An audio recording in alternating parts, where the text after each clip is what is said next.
Good day everyone, this is Jeffrey Antipresto and this is my reaction video about difference between microcontroller and microprocessor and the evolution of microprocessor. So first, let's tackle about the differences between microcontroller and microprocessor. So, what is computer by the way?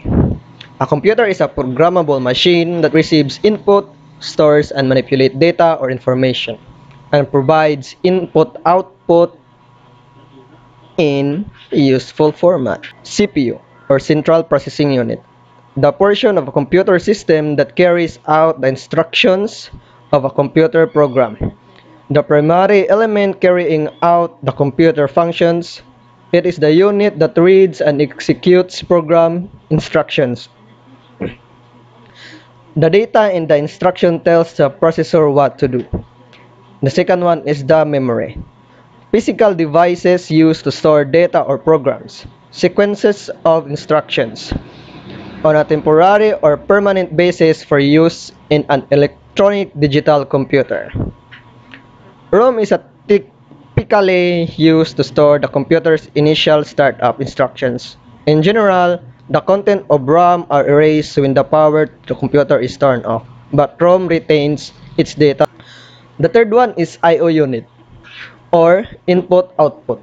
Refers to the communication between an information processing system, such as arithmetic and logic unit. The component that performs the arithmetic and logical operations.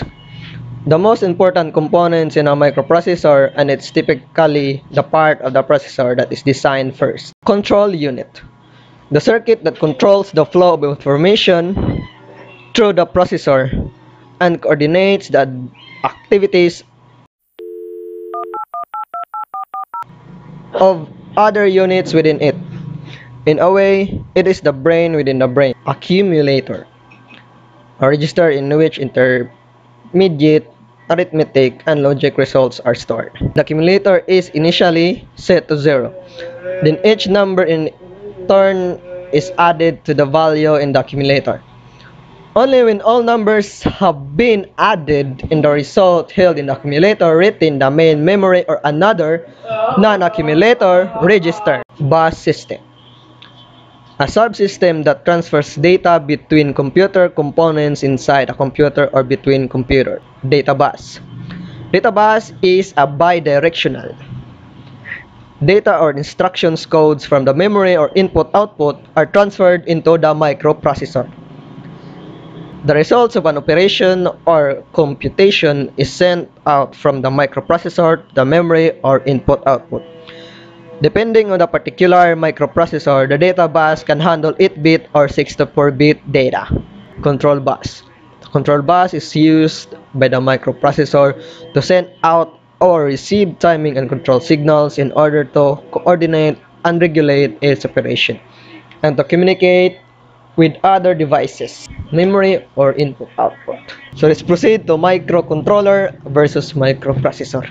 A microprocessor simply consists of the processor, the ALU or arithmetic logic unit. A microcontroller includes a processor, the LEU, instruction general purpose or IO pins, timers, interrupt, controller, serial communication, module, etc. So these are the components of microprocessor and microcontroller. First is the CPU or Central Processing Unit, the I/O or input-output, bus address, bus and data bus. Memory, the RAM and the ROM. Timer, interrupt, serial port, and parallel port. Microprocessor versus microcontroller. Microprocessor, CPU is standalone RAM, ROM, I/O timer, and separate. The microcontroller, CPU, RAM, ROM, and timer are all on single chip. The microprocessor designer can decide on the amount of ROM, RAM, and the I/O ports. In the microcontroller, fixed amount of on-chip ROM, RAM, and I/O port. The microprocessor has high processing power, high power consumption, and the microcontroller has low processing power and low power consumption.